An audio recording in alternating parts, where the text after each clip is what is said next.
Tentang para bangsawan baru, saya tidak bau Gio menyangka akan mengatakan hal ini, tetapi mahkota yang dikenal sebagai Cartier Halo tahun 1936 ternyata menjadi simbol yang mendemokratisasi kerajaan. Sebuah pelelangan sunyi di Jenewa tiba-tiba berubah menjadi drama global ketika perhiasan yang dulu dimiliki oleh Putri Diana muncul tanpa peringatan. Kalung sapir yang pernah ia kenakan dengan begitu anggun kini ditawarkan untuk dijual, dan tak seorang pun tahu bagaimana benda berharga itu bisa sampai ke sana. Reaksi Pangeran William datang cepat dan penuh kerahasiaan, mengejutkan banyak orang di lingkaran kerajaan. Usahanya untuk melindungi warisan sang ibu mengguncang tembok-tembok istana, sementara Ratu Camilla justru terpinggirkan dan merasa tidak nyaman. Kisah tentang cinta, pengkhianatan, dan ketegangan keluarga kerajaan baru saja dimulai. Bagaimana perhiasan Diana bisa menghilang? Dan apa yang dilakukan William hingga membuat Camilla merasa dibekukan dari segalanya? Skandal berkilau itu bermula pada suatu pagi London yang dingin, ketika kabut membawa bisikan-bisikan rahasia seperti suara angin yang menyimpan cerita. Kota masih setengah tertidur saat berita utama mulai bermunculan. Perhiasan langka kerajaan muncul di pelelangan Jenewa. Awalnya, hal itu tampak seperti acara elit biasa, tetapi menjelang siang, bisik-bisik itu berubah menjadi badai. Di antara daftar perhiasan mewah, ada satu benda yang membuat banyak orang terhenyak. Sebuah kalung safir dan berlian yang pernah dikenakan Putri Diana. Kalung yang sama yang bersinar di lehernya dalam berbagai jamuan kerajaan, yang diam-diam menjadi simbol keanggunan sekaligus penderitaannya. Ruang redaksi di London langsung kacau. Telepon berdering tanpa henti. Para editor berteriak meminta konfirmasi. Apakah itu asli?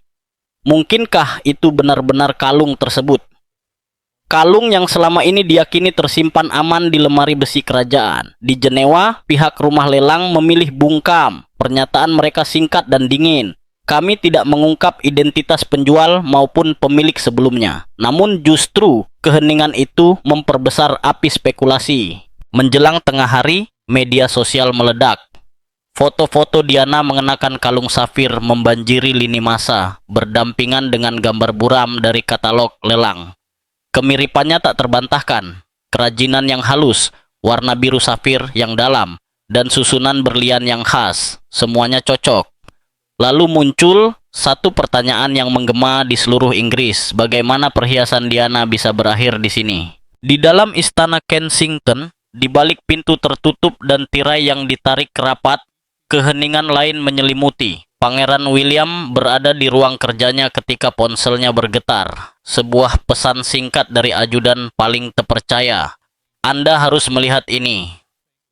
Beberapa menit kemudian, foto-foto itu tiba. Di sana tampak jelas kalung tersebut. Kalung milik ibunya, yang selalu ia kenakan dengan senyum lembut yang mampu mencairkan hati paling dingin sekalipun. William terdiam. Udara terasa berat, tangannya sedikit bergetar saat ia memperbesar gambar itu. Tak ada keraguan. Ia bersandar, mencoba mengatur napas, sementara kenangan lama bermunculan. Malam-malam ketika sang ibu menidurkannya, aroma parfumnya yang lembut, tawa yang bergema di lorong istana. Dalam setiap ingatan itu, sapir-sapir itu selalu berkilau di lehernya seperti tetes malam. Tidak mungkin, bisiknya.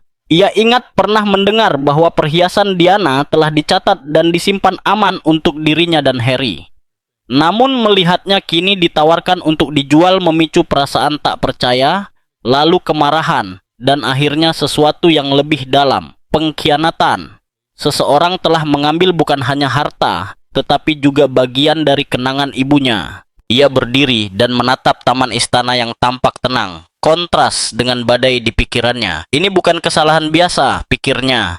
Ini disengaja. Sebuah potongan sejarah telah diperjualbelikan. Ketukan pelan terdengar di pintu. Ajudannya masuk dan berkata bahwa para ahli yakin kalung itu asli. William hanya menjawab singkat. Cari tahu siapa yang menjualnya. Di balik ketenangannya, ada duka yang mendalam, bukan kemarahan semata, tetapi kesedihan atas memori sang ibu yang direduksi menjadi angka. Namun saat William mulai menelusuri bagaimana perhiasan itu menghilang, ia menemukan masa lalu tersembunyi di balik dinding istana. Sebuah cerita yang dimulai jauh sebelum pelelangan itu. Pada pertengahan 1990-an, suatu malam sunyi menyelimuti istana Kensington. Diana berdiri di kamar tidurnya, lampu kecil menyala di samping.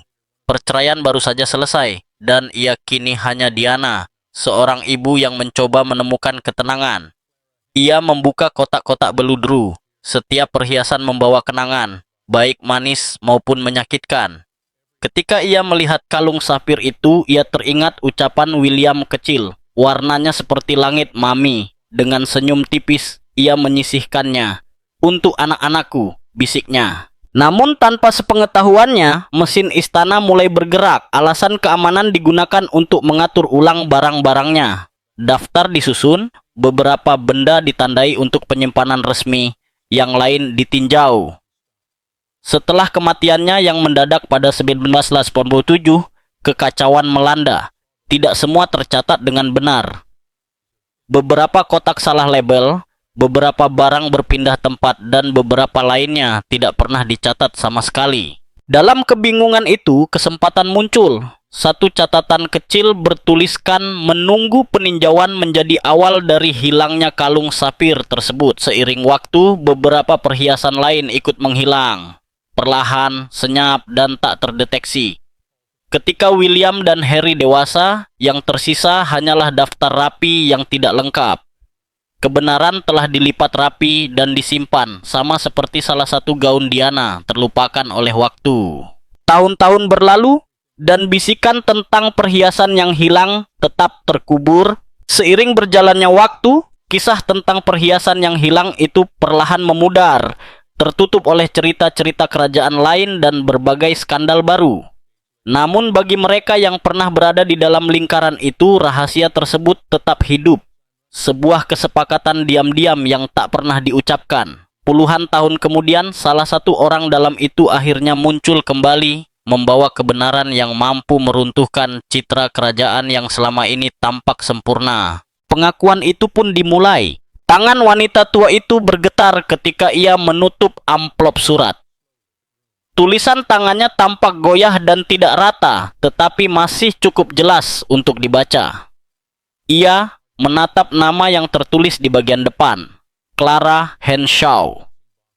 Nama itu pernah menghiasi layar televisi dan baris-baris koran pada tahun-tahun setelah kematian Diana.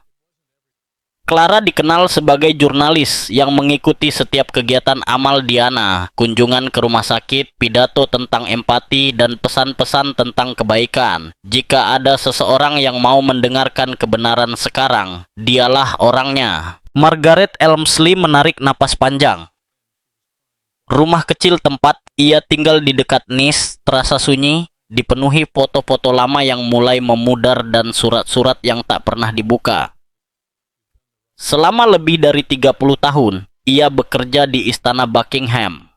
Bermula sebagai sekretaris junior, lalu menjadi asisten terpercaya bagi salah satu manajer rumah tangga ratu. Ia telah menyaksikan sejarah terungkap di balik dinding istana, baik sisi yang indah maupun yang kejam, dan selama puluhan tahun pula ia memendam sebuah rahasia yang kini tak sanggup lagi ia bawa. Kemunculan kalung safir di berita internasional membangkitkan semuanya kembali. Kilau biru tua itu persis seperti yang pernah ia lihat dalam daftar koleksi pribadi Diana. Sebuah perhiasan yang seharusnya diwariskan kepada Pangeran William, dengan catatan kecil, untuk anak sulungku ketika ia siap. Saat Margaret melihatnya lagi, jantungnya hampir berhenti. Masa lalu yang ia coba lupakan kembali menerjangnya tanpa ampun. Malam itu juga ia menulis surat kepada Clara. Ada hal-hal yang harus Anda ketahui tentang apa yang terjadi setelah wafatnya sang putri. Hal-hal yang tak pernah dimaksudkan untuk terungkap. Saya ada di sana. Saya melihat daftar-daftar itu. Saya tahu apa yang menghilang. Sebelum saya meninggalkan dunia ini, saya ingin memperbaikinya. Ia menyertakan salinan dokumen lama, fotokopi catatan inventaris, surat bertanda tangan pejabat, serta kwitansi dengan kode-kode samar. Bahkan ada foto-foto kotak bertanda inisial Diana yang tak pernah tercantum dalam catatan akhir resmi. 2 minggu kemudian, Clara terbang diam-diam ke Prancis. Ia tidak memberitahu siapapun di redaksinya. Ia menyewa mobil, menyusuri perbukitan hingga tiba di sebuah rumah kecil berwarna putih dengan pintu biru. Margaret sudah menunggu di dekat jendela. Tubuhnya rapuh, tetapi sorot matanya tajam, dipenuhi rasa bersalah sekaligus kelegaan. Mereka duduk di meja dapur. Sebuah teko teh mengepul di antara mereka. "Anda orang pertama yang saya ceritakan," kata Margaret lirih. "Saya sudah terlalu lama diam." Clara mendengarkan saat Margaret mulai berbicara. Awalnya terputus-putus, lalu semakin lancar, seolah setiap kata yang keluar mengangkat beban dari pundaknya. Setelah kematian Diana, Margaret termasuk dalam tim administrasi yang bertugas meninjau dan mencatat ulang koleksi pribadi sang putri. Secara resmi, semua barang seharusnya dicatat, disegel, dan dikembalikan kepada keluarga. Namun ada hal-hal yang tidak masuk akal. Beberapa kotak diberi label ulang tanpa penjelasan. Sebagian dialihkan ke penyimpanan pribadi, bukan ke brankas kerajaan. Yang lain bahkan lenyap dari dokumen sama sekali. Saat Margaret bertanya, atasannya hanya berkata, "Semuanya terkendali. Tidak semua hal harus diketahui publik." Ia tahu lebih baik untuk tidak mendesak, tetapi suatu malam ia menyaksikan kebenaran itu sendiri. Sekelompok pejabat senior berkumpul diam-diam di sebuah kantor dekat arsip. Mereka berbicara pelan, membahas beberapa barang tertentu yang akan dialihkan. Salah satunya adalah kalung safir dan berlian itu. "Terlalu mudah dikenali," kata mereka, "dan sebaiknya ditangani secara senyap." Keesokan paginya, berkas tentang perhiasan itu menghilang dari sistem. Margaret mengaku telah menyalinnya dengan tangan sebelum dihapus, mengikuti firasatnya, dan puluhan tahun kemudian catatan itu masih ia simpan. Clara merasakan dingin merambat saat membacanya. Deskripsinya cocok sempurna. "Mengapa sekarang?" tanya Clara pelan. Mata Margaret berkaca-kaca. "Karena waktu saya hampir habis," jawabnya. "Dokter bilang jantung saya melemah. Saya tak bisa membawa rahasia ini ke kubur. Saya mengabdi dengan setia pada keluarga itu. Tapi ini salah. Ini bukan soal kewajiban. Ini soal keserakahan." Clara berjanji menjaga identitas Margaret, tetapi istana harus diberitahu. Setelah kembali ke London, ia menghubungi seorang pejabat komunikasi senior di Kensington. Dalam hitungan hari, pesan itu sampai ke tangan Pangeran William. Ia membacanya sendirian. Saat kalung safir disebutkan, denyut nadinya meningkat. Ia segera memerintahkan penyelidikan tertutup dan mengatur pertemuan rahasia. 3 hari kemudian, Margaret diterbangkan ke London secara diam-diam. Tubuhnya lemah, langkahnya perlahan, tetapi pikirannya jernih. Pertemuan diatur di sebuah ruangan pribadi, jauh dari media dan mata-mata. Ketika William masuk, Margaret berdiri dengan sisa tenaganya. "Yang mulia," bisiknya. William memintanya duduk. Ruangan itu sunyi, hanya suara detak jam yang terdengar. Margaret mulai bercerita tentang hari-hari setelah kematian ibunya, tentang kotak-kotak yang hilang, pertemuan rahasia, dan pertukaran senyap. Ia menjelaskan bahwa beberapa perhiasan disimpan secara tak resmi dan tak pernah terlihat lagi. Suara Margaret sesekali pecah. "Bukan semua orang yang terlibat," katanya. "Tetapi ada segelintir orang berkuasa yang tahu persis apa yang mereka lakukan. Mereka adalah orang-orang yang mengira sedang melindungi keluarga kerajaan, padahal sebenarnya mereka hanya melindungi diri mereka sendiri." William mendengarkan tanpa menyela. Rahangnya mengeras, matanya berkaca-kaca, namun ia tetap diam. Setiap kata yang keluar dari mulut Margaret terasa seperti sayatan baru. Ketika wanita tua itu menyerahkan dokumen-dokumen lama, William menerimanya dengan hati-hati, meneliti tinta yang telah memudar, tulisan tangan yang terasa begitu familiar, serta inisial yang tak mungkin ia salah kenali, milik ibunya. Tak ada keraguan lagi. Semua ini nyata. "Aku selalu percaya perhiasan itu aman," gumamnya pelan. lebih kepada dirinya sendiri daripada kepada Margaret. Margaret mengangguk perlahan. Saya juga, jawabnya lirih. Air mata jatuh tanpa suara di pipinya. Saya ingin bicara sejak dulu, tapi saya takut. Kami diperintahkan untuk diam demi martabat mahkota. Tapi akhirnya saya sadar, yang perlu dilindungi bukanlah mahkota, melainkan kenangan beliau. William meraih tangan Margaret dengan lembut.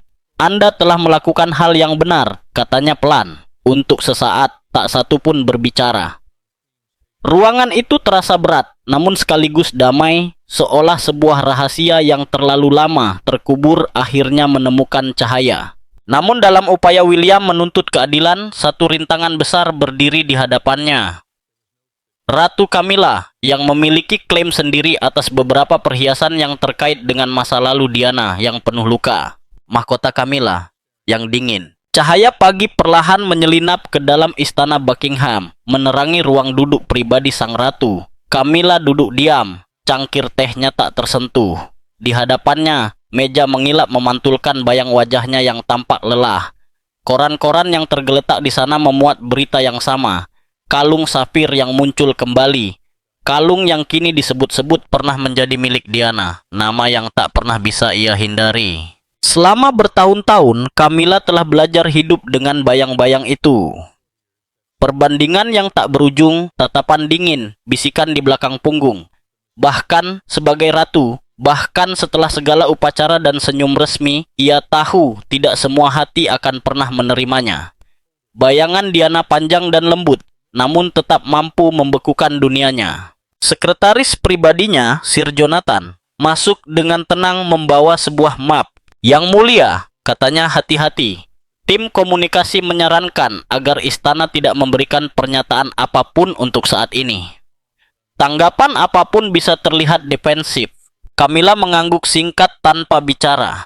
Ia tahu betul arti keheningan di dunia kerajaan. Bisa berarti perlindungan, bisa pula berarti rasa bersalah, tergantung siapa yang menilai. Sir Jonathan ragu sejenak sebelum melanjutkan. Ada juga kekhawatiran internal. Pangeran William meminta arsip pemindahan perhiasan antara tahun 1928 hingga 2004. Camilla akhirnya menatapnya. Matanya tampak letih. Dan di dalamnya termasuk beberapa perhiasan yang saat ini Anda kenakan. Yang mulia. Camilla menyandarkan punggungnya. Rahangnya menegang. Ia tak perlu penjelasan lebih jauh. Ia tahu perhiasan mana yang dimaksud. Gelang, bros, dan ya, kalung safir berlian yang pernah ia kenakan dalam sebuah jamuan diplomatik bertahun-tahun lalu. Kalung yang oleh pers disebut terlalu familiar. Pemindahan perhiasan itu terjadi lama sekali dengan persetujuan istana saat ia masih berusaha menyesuaikan diri dengan kehidupan publik. Ia diberitahu bahwa semuanya pantas, bahwa perhiasan itu tidak memiliki klaim warisan langsung, dan bahwa penggunaannya akan membantu mengembalikannya ke koleksi kerajaan. Namun jauh di dalam hati, ia selalu tahu bahwa ada hal-hal yang tak pernah benar-benar menjadi miliknya. Perhiasan itu memang berkilau di depan umum, tetapi mereka membawa cerita, cerita yang seharusnya tetap terkubur. Tak lama kemudian, Charles masuk. Wajahnya tampak lelah, dipenuhi garis kekhawatiran. Aku baru berbicara dengan William, katanya.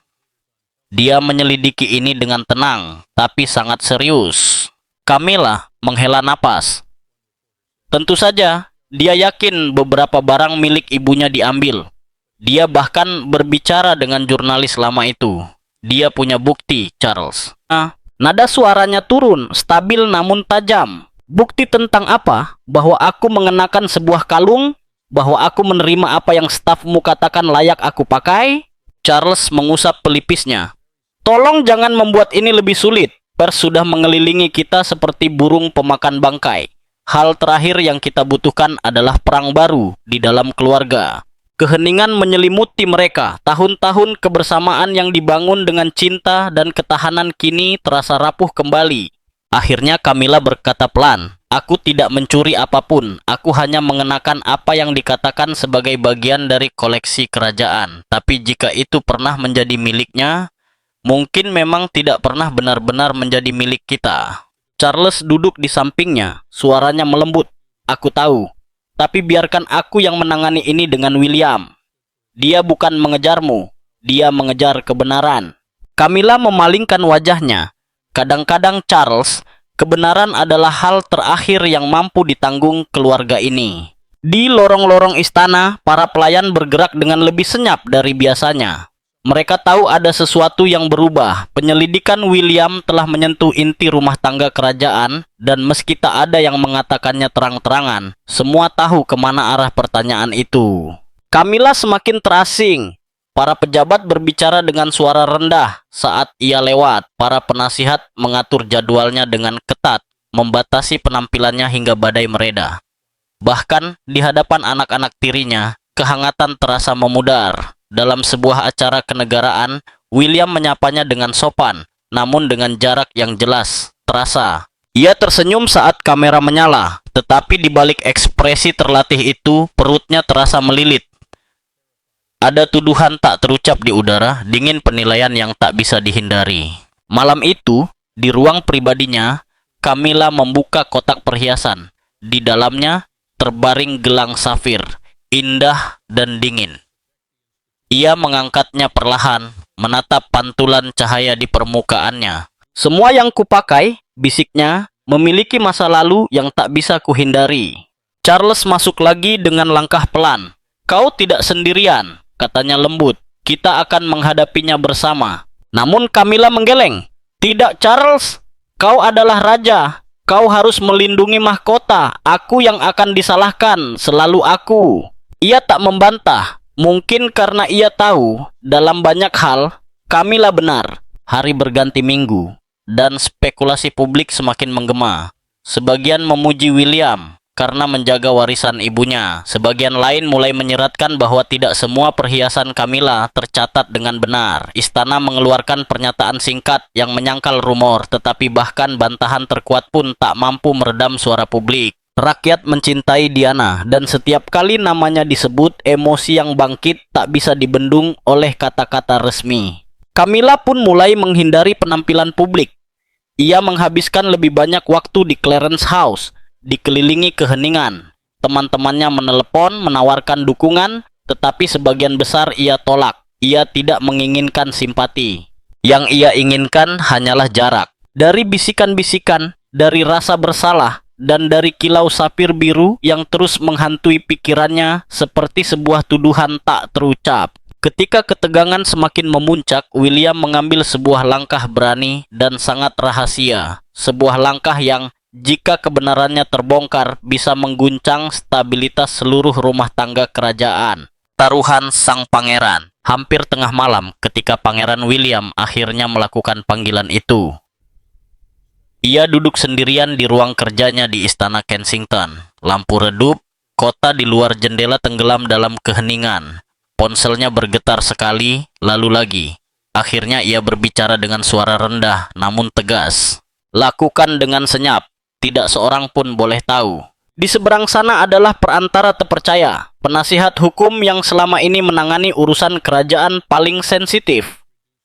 Perintahnya jelas, hubungi rumah lelang di Jenewa dan hentikan penjualan itu dengan cara apapun. Perhiasan tersebut tidak boleh lenyap ke tangan kolektor pribadi sebelum kebenaran terungkap. Beberapa jam kemudian pesan balasan tiba. Pelelangan ditunda tanpa batas waktu dengan alasan verifikasi kepemilikan. Itu adalah kemenangan kecil pertama dalam perjuangan panjang yang sudah disadari William sejak awal. Saat itu, ia tidak bertindak sebagai pangeran. Ia bertindak sebagai seorang anak. Di balik citra yang rapi dan ketenangan yang terjaga, ada api sunyi yang menyala di dadanya.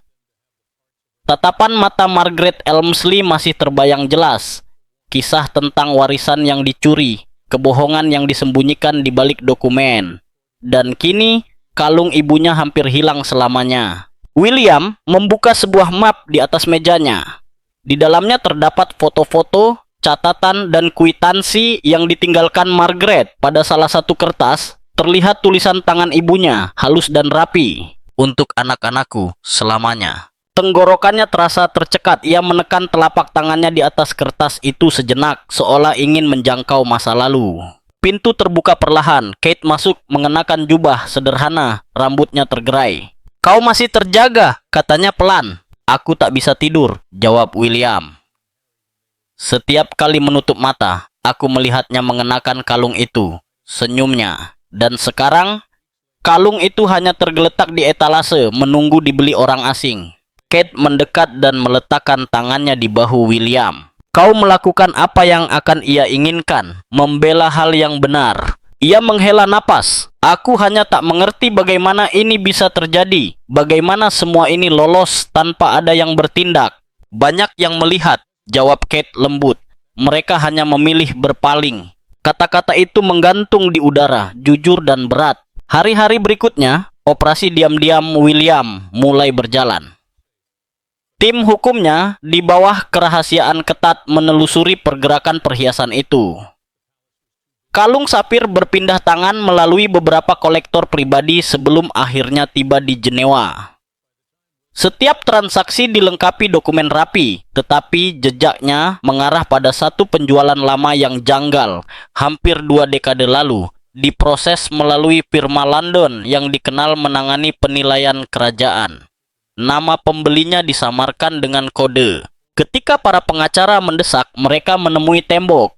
Arsip disegel atas dasar kerahasiaan, tanda bahaya pertama. Sementara itu, penyelidik pribadi dikirim untuk melacak perhiasan lain yang hilang.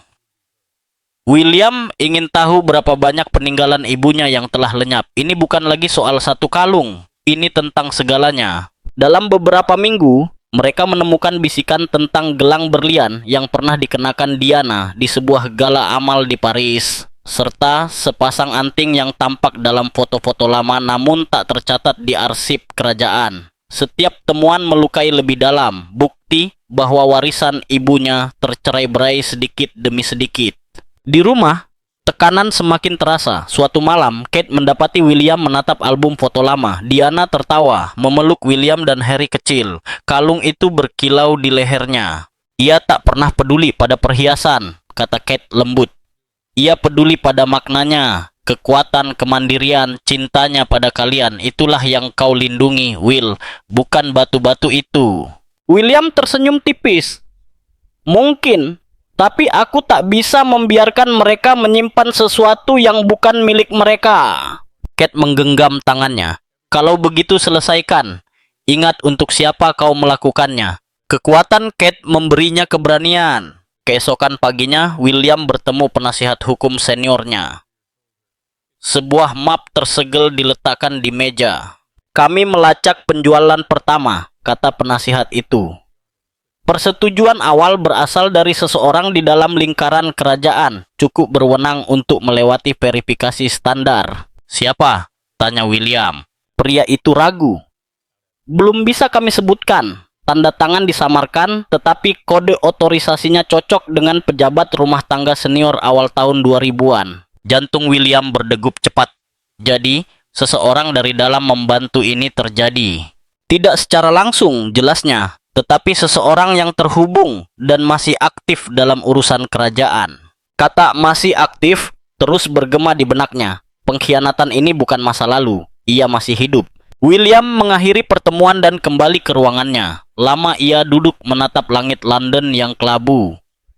Di luar, istana tampak tenang, tetapi di dalamnya, kebenaran mulai bergolak seperti badai tersembunyi. Ia memikirkan ayahnya, Camilla, para pejabat yang telah melayani selama puluhan tahun. Siapapun bisa tahu, siapapun bisa menandatangani dokumen itu. Dan tepat ketika William bersiap menghadapi kebenaran, sebuah sosok tak terduga melangkah maju, mengaku memiliki bukti yang bisa menyelamatkan atau menghancurkan kehormatan keluarga kerajaan. Dermawan misterius. Pagi itu terasa sangat sunyi di istana Kensington ketika kabar itu datang. Pelelangan di Jenewa akhirnya berlangsung, namun tidak seperti yang diperkirakan siapapun. Seorang pembeli anonim mengalahkan semua penawar lain, termasuk wakil istana. Tawaran akhirnya fantastis, cukup untuk menjadi berita utama di seluruh Eropa. Ketika laporan itu sampai ke tangan William, ia terdiam. Seseorang membelinya, gumamnya. Tapi siapa? Perantaranya hanya menggeleng. Penawar menggunakan trust internasional yang sepenuhnya tertutup. Kami mencoba melacaknya, tetapi arsipnya dilindungi. Selama berhari-hari, tim William mencari jawaban. Rumah lelang menolak mengungkap identitas pembeli, seolah perhiasan itu menghilang lagi. Kali ini, ke tangan seseorang yang sengaja memilih anonim. 3 hari kemudian, sebuah paket tiba. Sore hari, staf istana mengantarkannya ke ruang kerja pribadi William. Paket kecil, dibungkus kertas coklat polos. Tak ada segel. Tak ada nama pengirim, hanya inisialnya tertulis rapi di depan. "Siapa yang mengirim ini?" tanya William. "Tidak ada catatan tuan, dikirim oleh kurir pribadi." Kate masuk saat William membuka bungkusnya. Lapisan demi lapisan terbuka memperlihatkan sebuah kotak beludru. Ketika kotak itu dibuka, keduanya membeku. Di dalamnya terbaring kalung safir, berkilau lembut dalam cahaya sore. William menyentuh batu-batu dingin itu perlahan. Tak diragukan lagi, perhiasan favorit ibunya. Di bawahnya ada secarik kertas terlipat, ditulis di atas kertas krem dengan tulisan tangan yang hangat dan lembut. Ia membacanya keras-keras. "Ia ingin kau memilikinya, jangan biarkan sejarah menguburnya lagi." Kate menutup mulutnya, matanya berkaca-kaca. "Siapa yang melakukan ini?" bisiknya. William menggeleng.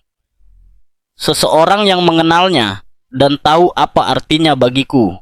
Tak ada tanda tangan, tak ada petunjuk. Malam itu, William meletakkan kalung itu di meja rias lama ibunya yang ia simpan di ruang pribadinya. Ia berdiri lama menatapnya. "Rasanya seperti ia pulang," katanya lirih. "Mungkin memang begitu," jawab Kate sambil memeluknya. Namun misteri belum berakhir. Keesokan paginya, penyelidikan berlanjut secara diam-diam.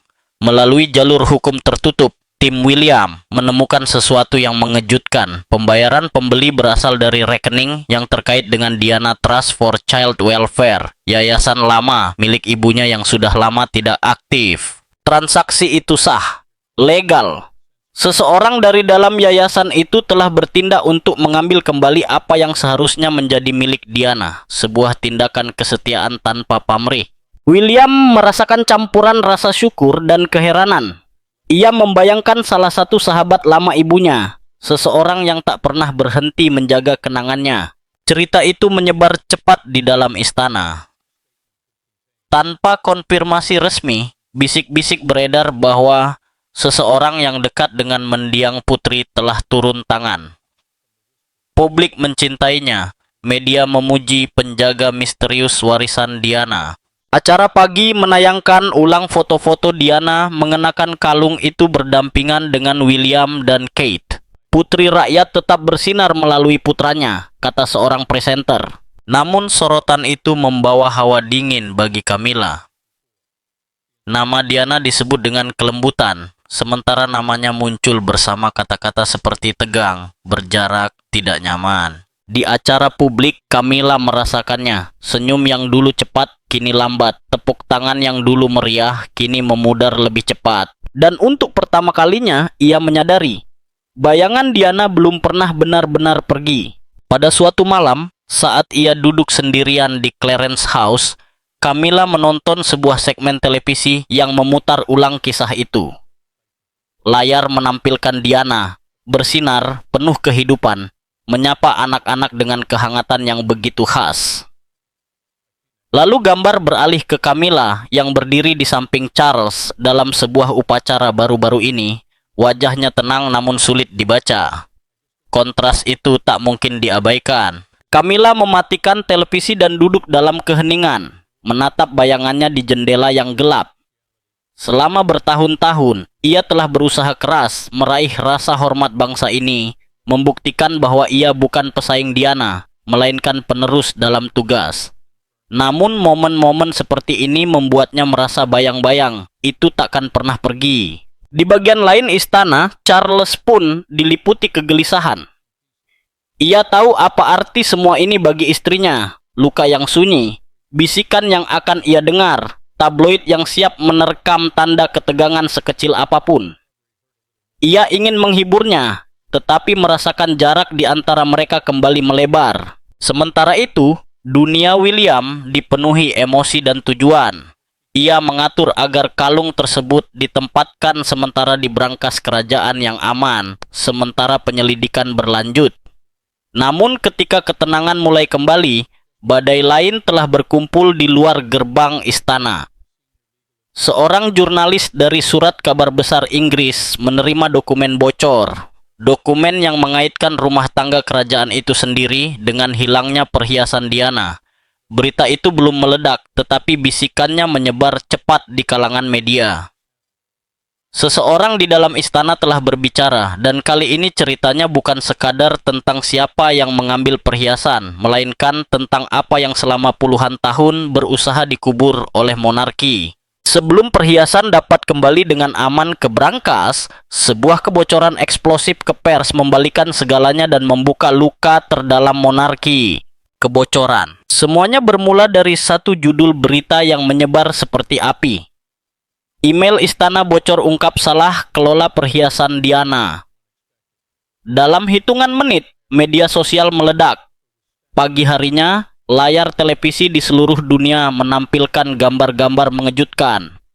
Foto daftar inventaris, email antar staf kerajaan, dan bidikan dekat perhiasan yang diberi tanda tidak tercatat. Publik terpana. Di atas kertas hitam putih tampak jelas bagaimana perhiasan dari koleksi pribadi Diana dipindahkan, dialihkan, atau sekadar ditandai sebagai hilang setelah kematiannya. Beberapa bahkan tercatat sebagai hadiah yang dialihkan kepada bangsawan tanpa nama. Tak lama kemudian, saling tuding dimulai. Menjelang tengah hari, massa berkumpul di luar istana Buckingham membawa lilin, poster, dan foto-foto Diana. Banyak yang mengangkat papan bertuliskan keadilan untuk Diana dan putri rakyat tetap hidup. Luka lama terbuka kembali, duka, cinta, dan pertanyaan yang tak pernah benar-benar sirna. Di dalam istana, suasana tegang dan dingin. Telepon berdering tanpa henti. Para penasihat bergerak cepat mencoba membendung kerusakan, tetapi kebocoran itu sudah terlanjur menyebar di internet, koran, acara pagi. Semua orang telah melihatnya. Camilla duduk di ruang pribadinya, menyaksikan liputan demi liputan. Setiap laporan kembali mengarah kepadanya, memutar ulang rekaman tahun 1990-an, mengingatkan publik pada masa ketika dunia telah menilainya dengan kejam. Kupikir kita sudah melewati ini, katanya lirih, suaranya bergetar. Charles berdiri tak jauh, wajahnya lelah. Kita memang sudah, jawabnya. Tapi dunia tak pernah lupa jika menyangkut dirinya. Kemarahan publik memuncak. Komentator mempertanyakan bagaimana perhiasan Diana yang dikenal dermawan dan rendah hati bisa tercampur, dijual, atau disembunyikan. Lebih buruk lagi, mereka mengaitkannya dengan Camilla. Ratu Camilla berada di bawah sorotan malam ini, ujar seorang reporter. Banyak yang bertanya apakah ia tahu perhiasan itu pernah menjadi milik Diana. Charles mengatupkan rahang. Ini tidak adil, gumamnya. Namun ia tahu kerusakan telah terjadi. Menjelang malam, kantor komunikasi kerajaan menyiapkan pernyataan. Charles menginginkan ketenangan. Ia percaya hanya suaranya, tenang dan terukur, yang dapat memulihkan keadaan. Kita harus mengingatkan publik bahwa keluarga ini berdiri bersama, katanya kepada para penasihat. Namun di balik pintu tertutup, keluarga itu jauh dari kata bersatu. William tetap diam sejak berita itu pecah. Di ruang kerjanya di Kensington Palace, ia menatap layar dengan tak percaya. Jantungnya berdegup setiap kali detail baru muncul. Detail yang sama persis dengan pengakuan Margaret Elmsley beberapa minggu sebelumnya. Kebocoran itu menguatkan semuanya. Seseorang menginginkan ini keluar, katanya kepada Kate. Seseorang ingin dunia tahu. Kate menyentuh lengannya lembut. Mungkin itu bukan hal buruk, ujarnya. Ibumu pantas mendapat kebenaran, meski menyakitkan. William menghela napas, mengusap rambutnya.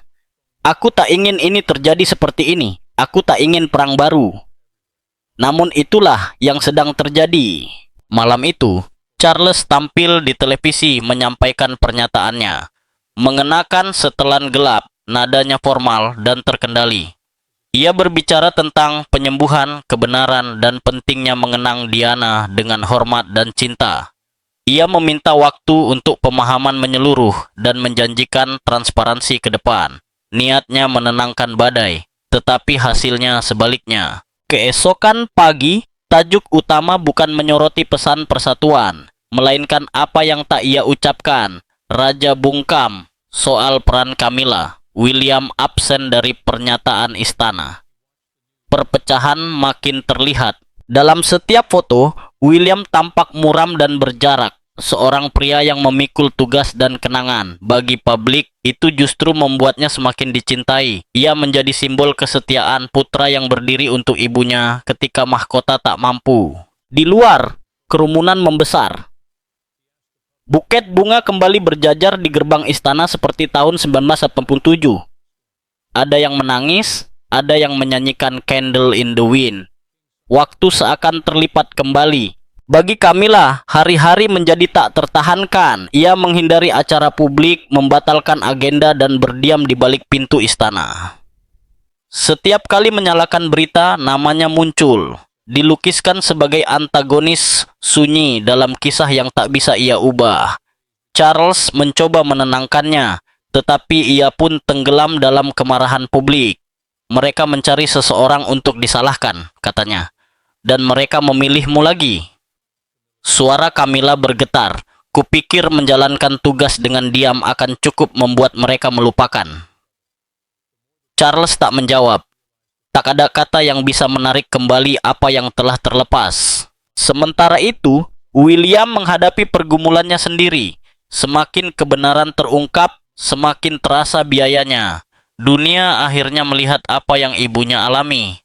Pengabaian, penutupan, dingin yang menghantui hidupnya. Namun, itu juga merobek keluarganya. Larut malam, William duduk sendirian. Kalung ibunya terbaring di meja. Ia menelusuri lekuknya dengan ujung jari, mengingat tawa dan kehangatannya, nasihat bahwa kebaikan lebih berarti daripada mahkota. Aku tak ingin ini berakhir seperti ini, Mom, bisiknya. Aku hanya ingin mereka melakukan yang benar. Kate masuk pelan dan meletakkan tangan di bahunya. Kau telah melakukan apa yang akan ia lakukan, katanya. Kau mengatakan kebenaran. William menatapnya, lelah. Dengan harga apa? Karena ia tahu, setiap judul dan tuduhan memperlebar retakan monarki. Fondasi yang menopang keluarganya berguncang.